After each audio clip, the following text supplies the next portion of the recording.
আমরা টেক্সাসে একটা জিম খুঁজে পেয়েছি যেখানে মানুষকে অপ্রচলিত উপায়ে প্রশিক্ষণ দেওয়া হয়। ওই দিনটার কথা ভাবো যেদিন ভেবেছিলি আর কিছু করার নেই। Bo Jones, Shelby Estacado. Brandy Fields, নাফলি মেন্ডোজা, রাইন চ্যান। এটা 2009 এর কথা, যখন আমার 19 বছর বয়স ছিল। 4 বছর আগের কথা। সবকিছু পরিবর্তন হয়ে যায়। আমি একটা ল্যান্ডমাইনে পা রেখেছিলাম, আমার দুটো পাই বাদ গেছিল। আমি একটা ট্রিপল অ্যাওর্টিক অ্যানারিজমে ভুগছি। আমার একটা স্নোবোর্ডিং অ্যাক্সিডেন্ট হয়েছিল, তাতে আমার একটা T6 স্পাইনাল কর্ড ইনজুরি হয় আর আমার স্টারনাম ভাঙে। একটা বড় লাফ মারবো ডিসাইড করেছিলাম, অনেকটা বড় ছিল, আর ল্যান্ডিং এর সময় আমি ঠিক করে দেখতে পারিনি, পিঠ দিয়ে পড়ছিলাম আর মেরুদণ্ড ভেঙে গেছিল। একদিন আমার সৎ বাবার সাথে আমার একটু তর্কাতর্কি হয়। তখন আমরা সবাই আমাদের পিসির বাড়িতে ছিলাম। বাবা খুবই রেগে যায় আর তখনই সেখান থেকে বেরিয়ে যায়। আর মনে হয় 2 ঘন্টা পরে আমি আর আমার মা গাড়িতে করে বাড়িতে যাই। বাবা আমাদের জন্য অপেক্ষা করছিল। তারপর বাড়ি পৌঁছাই আর আমার মা চাবি খুলে ভেতরে ঢোকে। তারপর বাবা চেয়ার থেকে উঠে দরজার দিকে আসতে শুরু করলো। তারপর আমি শুধু শুনতে পেলাম না না না আর একটা গুলির শব্দ। আমার দৃষ্টিকোণ থেকে আমি ভেবেছিলাম যে বাবা আমার মাকে গুলি করেছে। আর আমি যেই দরজা খুলি, সে বিনা দ্বিধায় আমাকে 3 বার গুলি করে। আর আমি সঙ্গে সঙ্গে প্যারালাইজড হয়ে যাই এবং তারপরে আমার আর কিছু মনে নেই। আমি শুধু কল্পনা করতে পারি এই ভয়ঙ্কর অনুভূতিটা, যে এটা তাদের বাকি জীবনের ওপরে কতটা গুরুত্বপূর্ণ প্রভাব ফেলবে। আমার যে মাইন্ড সেট আপ ছিল সেখানে আমি খুবই স্ট্রাগল করেছি। আমি একজন 21 বছর বয়সী আর্মি সোলজার ছিলাম, আর হঠাৎ একদিন জানতে পারলাম যে আমি নিজে হতে আর খেতেও পারছি না। আমার মানসিকতা খুব নেতিবাচক ছিল। সত্যি বলতে আমার এই জীবনের প্রতি ঘৃণা চলে এসেছিল। আমি খুব কেঁদেছিলাম এবং সেই দুর্ঘটনার কারণে আমাকে যে যন্ত্রণা সহ্য করতে হয়েছিল তার সাথে আমি লড়াই করছিলাম। সব সময় নিজেকে প্রশ্ন করছিলাম, এই জীবনে আমার বেঁচে থেকে কি হবে, মানে এই জীবন কি বেঁচে থাকার যোগ্য? আমি একজন অ্যাম্পিউটি হিসেবে জুজুৎসু করতাম আর এটা নিয়ে আমি এগোতে চেয়েছিলাম। একদিন আমি ট্রেনিং করছিলাম এবং সেদিন সেই ট্রেনিংটা খুব বাজে হয়েছিল। আমি তারপর গাড়িতে ফিরে যাই আর আমি নিজেকে শেষ করতে চাইছিলাম। অ্যাক্সিডেন্টের পর প্রায় 10 বছর ধরে আমি এইভাবেই ঘুম থেকে উঠেছি, আর প্রত্যেকদিনই মনে হয়েছে আজকেই আমি নিজেকে শেষ আমার করব। মনে আছে ঘুম থেকে উঠে দেখি আইসিইউতে আছি এবং তারা আমাকে বলেছিল আমার বুক থেকে পুরোটা প্যারালাইজড। কিন্তু এর পরেও তাদের জীবনে এমন কিছু ঘটেছিল যে তাদের হতাশা অনেক গুণ বেড়ে গেছিল, কিন্তু তারা হাল না ছাড়ার সিদ্ধান্ত নিয়েছিল। তারা কঠিন লড়াই করে নিজেদেরকে উন্নত করবে বলে ঠিক করেছিল। আমি সঙ্গে সঙ্গে তাদের বললাম আমি হাঁটতে যাচ্ছি এবং 6 দিন পরে আমি আমার ডান পায়ের বুড়ো আঙুল নাড়াতে শুরু করি। আর আমার মনে আছে আমি প্রথম পা রেখেছিলাম 11ই জুলাই। তবে আমি মাটিতে পা রেখেছিলাম সাহায্য নিয়ে, কিন্তু তবুও ওটা আমার প্রথম পদক্ষেপ ছিল। যদি আমি অতীতে গিয়ে নিজেকে বলতে পারতাম যে আমি ঠিক হয়ে যাব, তাহলে আমি ওটা একদম বিশ্বাস করতাম না। আর বিশেষ করে এটা যে আমি একদিন প্লেন ওড়াতে পারবো এবং আমি আমার সব থেকে ভালো বন্ধুর সাথে একটা কোম্পানি শুরু করব এবং বাবা মা আমার উপর গর্বিত হবে। আমি সেই সব মানুষের সাথেই মেশা শুরু করলাম যারা আমাকে পজিটিভ ফিল করাতো। আমি কখনোই নিজেকে সেই রকম ভাবে অসহায় এবং দুর্বল অনুভব করতে চাই না। আমার নিজের জন্য কষ্ট পাওয়া বন্ধ করতে হয়েছিল। আমরা যেগুলো করতে পারি আর করতে পারি না সেই বিষয় নিয়ে কথা বলি, কিন্তু আমি বিশ্বাস করি এমন কিছু নেই যা আমরা করতে পারি না। শুধু একটা গুরুত্বপূর্ণ উপায় খুঁজতে এই হবে। সমস্ত অ্যাথলিটদের মানসিকতা পরিবর্তনের কারণ ছিল একটা জিম যার নাম ছিল এটিএফ। 10 বছর আগে এটি প্রতিষ্ঠা করেছিলেন ডেভিড ভোবোরা, একজন প্রাক্তন এনএফএল প্লেয়ার, যিনি একটি সুযোগ পেয়েছিলেন যা সবকিছু বদলে দিয়েছিল। আমি যদি এটা বলতে পারতাম যে এটা একটা খুব বড় বিজনেস প্ল্যান, কিন্তু এটা নয়। তিনি যখন প্রথম শুরু করেছিলেন এটা, তিনি ট্রাভিস মিলসের সাথে দেখা করেছিলেন। তিনি একজন অ্যাম্পিউটি ছিলেন যিনি যুদ্ধে তার 4টি অঙ্গ হারিয়েছিলেন। আমি ডিরেক্টলি ওর কাছে গেলাম কোনো হেজিটেশন ছাড়া, আর চোখে চোখ রেখে জিজ্ঞেস করলাম এক হাতে কতগুলো বেঞ্চ প্রেস মারতে পারবে। আর ও এটা শুনে বলল, তুমি কি বললে আমাকে? ও হাসলো আর বলল যে কেউ আমার কাছে এসে এরকম কথা আমাকে জিজ্ঞেস করে না। আমি ওকে দিয়ে শুরু করলাম, তারপর আরেকজনকে পেলাম, তারপর 10 জন, তারপর 20 জন। তারপর আমি নিজেকে বোঝালাম যে এবার আর পিছিয়ে আসতে পারবো না। কিন্তু ডেভিডের মতো আর কেউ কি এসব করবার জন্য এনএফএল এর মতো কেরিয়ার ছেড়ে দেয়? তবে এর উত্তরটা অতীতে রয়েছে। 16 বছর আগে ডেভিড ভোবোরা এনএফএল এ তার কেরিয়ার শুরু করেছিলেন এবং খুব অল্প সময়ের মধ্যেই তিনি খ্যাতি অর্জন করেছিলেন। কিন্তু হঠাৎই এই সমস্ত সম্ভাবনা একটা বড় প্রশ্নচিহ্নের মুখে পড়ে গেছিল। কাঁধে ভয়ঙ্করভাবে আঘাত লাগার ফলে ডেভিডকে হসপিটালে ভর্তি করা হয়েছিল এবং তাকে পেন কিলার দেওয়া হয়েছিল, এবং তিনি ওপিওড ক্রাইসিসে আক্রান্ত 16 মিলিয়ন মানুষদের মধ্যে একজন হয়ে গেছিলেন। এবং রিহ্যাবে যাওয়ার পরে এটা পরিষ্কার হয়ে যায় যে তার প্রো ফুটবল খেলা বন্ধ হতে চলেছে। আমি প্রায় অনেক রকমের ড্রাগস জীবনে ইউজ করেছি, আর এমন কোনো ড্রাগ নেই যেটা আমেরিকান প্রো ফুটবলের থেকে বেশি পাওয়ারফুল।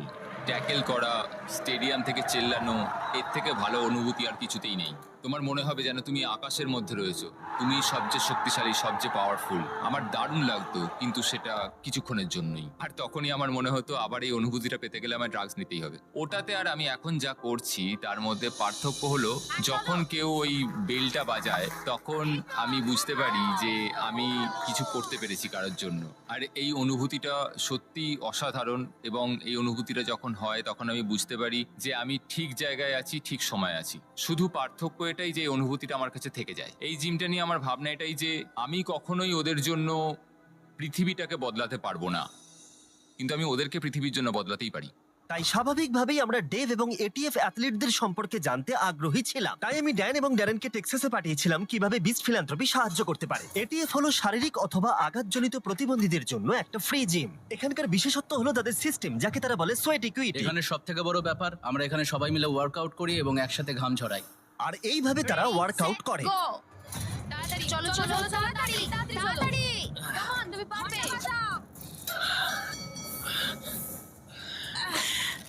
একই অনুভূতির লোকেরা একে অপরকে সাহায্য করার অভিজ্ঞতাটাই আলাদা, কারণ তারা একে অপরের অসুবিধাটা বুঝতে পারে। এই শেয়ার্ড এক্সপিরিয়েন্স আর আন্ডারস্ট্যান্ডিং অ্যাথলিটসদের একটা এমন কমিউনিটির জন্ম দিয়েছে যাতে এক একজন ব্যক্তি তাদের হাইয়েস্ট পটেনশিয়ালে পৌঁছতে পারে। আমরা তখন বেল বাজাই যখন আমাদের নিজেদের পার্সোনাল পিআর হিট করি, মানে আমরা যেটা কখনো করতে পারবো না ভাবি, যখন সেটা করে ফেলি তখন বাজাই। আর সেই মুহূর্তটা সবাই সেলিব্রেট করে, আর সবাই তখন জিম করা বন্ধ করে ইয়ে করে চিয়ার আপ করে। এটা আমাদের জন্য একটা খুবই ইম্পর্ট্যান্ট লেসন, যে আমাদের নিজেদের লড়াই এবং অ্যাচিভমেন্ট অন্য কারোর মনোবল বাড়াতে সাহায্য করছে। কখনো এটা মনে হয় যে অন্যদের সাহায্য করতে গিয়ে আমরা নিজেদেরকেই সাহায্য করছি। আমি অ্যাডাপটিভ ট্রেনিং ফাউন্ডেশনে আসার একটা সুযোগ পেয়েছি, আর এটা আমার জীবনটাই বদলে দিয়েছে। যখন ওয়ার্কআউট প্রায় শেষ, তখন ব্র্যান্ডি একটা নতুন পার্সোনাল ওয়েট লিফটিং রেকর্ড করার চেষ্টা করছিল। আমার মনে হচ্ছিল আমি পারবো না, কিন্তু তাও আমি চেষ্টা করলাম। আরেকটুর জন্য হলো না। সবাই আমার কাছে চলে এসেছিল আর আমাকে চিয়ার আপ করছিল। তুমি পারবে। আমি অনেক চলো। সাপোর্ট পেয়েছি। আমার তখন মনে হচ্ছিল যে এই ওয়েটটাকে তোলার জন্য আমি সবকিছু করতে পারি। চলো চলো, হয়ে যাবে, চলো চলো, আরেকটু চলো। এই তো, তুমি পেরেছো, খুব ভালো, তুমি পেরেছো ব্র্যান্ডি। আমার গর্ব এদের মধ্যে হচ্ছে। থেকে প্রত্যেকে এটা ঠিক করেছে যে তারা নিজে থেকে হার মানবে না, আশা ছাড়বে না, ভেঙে পড়বে না, বরঞ্চ তারা উঠে দাঁড়াবে এবং এই যে নতুন পরিস্থিতি যা তাদের সামনে এসেছে তারা সম্মুখীন হবে। তুমি পেরেছো। আমি পেরেছিলাম, আর আমার সত্যি দারুণ লাগছিল। এটা এমন একটা জিনিস ছিল যেটা আমি ভাবিনি কোনোদিনও করতে পারবো। কিন্তু 220 পাউন্ড তোলা খুব একটা সহজ ছিল না। এই সমস্ত অ্যাথলিটদের অবিশ্বাস্য মনোবল দেখার পরে আমরা ঠিক করেছিলাম ডেভ এবং এটিএফ জিমকে কিছু একটা সারপ্রাইজ দেব। আর তার জন্য ড্যান এবং ড্যানেন একটা গেম সেট আপ করলো। নিয়মটা বুঝে নাও, এদিকে এসো। যতবার তুমি এটা আমার হাতে ক্যাচ দিতে পারবে, প্রত্যেকবার আমি তোমাকে $50,000 করে দেব। $50,000 যদি তুমি ধরতে পারো। যতবার তুমি মিস করবে তুমি আমাকে $1,000 করে দেবে। কতটা দূর থেকে ছুটতে হবে? তুমি যেখান থেকে খুশি ছুটতে পারো। হুম? 50,000। হ্যাঁ। ও, জানতাম এরকম কিছু একটা হবে। লাস্ট থ্রোটা ডেভিডকে ড্যানের উপরে নির্ভর করে থাকতে হবে, কারণ ড্যারেনের কাছে একটা টুইস্ট ছিল। যদি ড্যান মিস করে তাহলে তুমি কিচ্ছু পাবে না। ড্যান কি এই প্রেশারটা সামলাতে পারবে সেটা তোমরা নিজেরাই দেখে নাও। কিন্তু ডেভ এটিএফের জন্য $2.5 লাখ পাচ্ছে কিনা সেটা দেখবার আগে আমি আমাদের পার্টনার স্ট্যান্ড টুগেদারকে একটা ম্যাসিভ শাউট আউট দিতে চাই। স্ট্যান্ড টুগেদার কিছু সময়ের জন্য এই অসাধারণ কাজটাকে সমর্থন করেছিল, এবং যখন তারা জানতে পারলো আমরা এটিএফের জন্য কাজ করছি তখন তারা ডোনেশনের পরিমাণটা অনেকটা বাড়িয়ে দিয়েছিল। বিস্ট ফিলান্থ্রপির মতো স্ট্যান্ড টুগেদারও বিশ্বাস করে যে মানুষ নিজের ক্ষমতাকে অনেকটাই বাড়িয়ে তুলতে পারে নিজের প্রতি বিশ্বাস থাকলে, এবং ডেভ এটা দেখিয়েছে যে মানুষের প্রতি ভরসা এবং ভালোবাসা থাকলে মানুষ অনেক কিছুই করতে পারে। আবার ভিডিওতে ফিরে আসা যাক।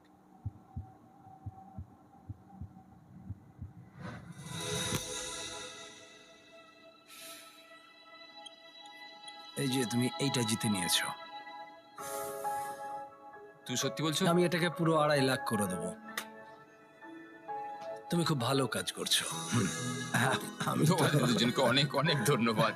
একটা প্রবাদ আছে যে চরিত্র লোহার মতো হয় আর সেটাকে আগুনে পুড়িয়ে তৈরি করতে হয়। এনাদের মধ্যে অনেকেই এটা বলেছিলেন যে তারা যদি কখনো সুযোগ পান তারা সময়ে পেছনে গিয়ে তাদের সঙ্গে যে দুর্ঘটনা ঘটেছে সেটা তারা আটকাতে চান না। আর এটা খুবই আশ্চর্যের ব্যাপার। এটা আমার কাছে খুব ইন্সপায়ারিং ঘটনা, আর আমি যতবার শুনি আমার গায়ে কাঁটা দিয়ে ওঠে। পৃথিবীতে কোনো কিছুই কোনো কারণ ছাড়া ঘটে না। আমি যদি বোমটার ওপর পা না রাখতাম, আমি কখনো জানতেই পারতাম না যে আমি নিজে হতে ঠিক কি কি করতে পারি, আর তার সাথে এটাও বুঝতে পারতাম না যে আমি পৃথিবীকে কতটা পজিটিভলি ইনফ্লুয়েন্স করতে পারি। আমার ইনজুরি হওয়ার পর থেকে আমি এখন যে অবস্থায় আছি, এখন আমার পৃথিবীতে বেঁচে থাকার উদ্দেশ্য রয়েছে, আর এখন আমার মনে হয় আমি আগের থেকে অনেক বেশি শক্তিশালী। এই ট্রমাগুলি তাদের জীবনে যে কোনো অবস্থায় যে কোনো বাধার সম্মুখীন হওয়া এবং কখনো হাল না ছেড়ে দেওয়ার শিক্ষাই দিয়েছে। আমাদেরও এদের থেকে শিক্ষা নেওয়া উচিত। আমরা যেন কোনো অবস্থাতেই হাল না ছেড়ে দিই, আর কোনো বাধার সম্মুখীন হতেই ভয় না পাই। কখনো হাল ছাড়বে না, তাহলেই তুমি তোমার ভেতরের শক্তিকে অনুভব করতে পারবে। ডেভ এই $20 মিলিয়ন দিয়ে এরকম আরো সেন্টার খুলতে চায়, যেখানে ও আরো অ্যাথলিটদের ট্রেন করতে পারবে, যেখানে ও তাদের সাহায্য করতে পারবে এবং আরো অ্যাডাপটিভ অ্যাথলিট কোচেস তৈরি করতে পারবে, যারা এই প্রোগ্রামটাকে নিজেদের মনে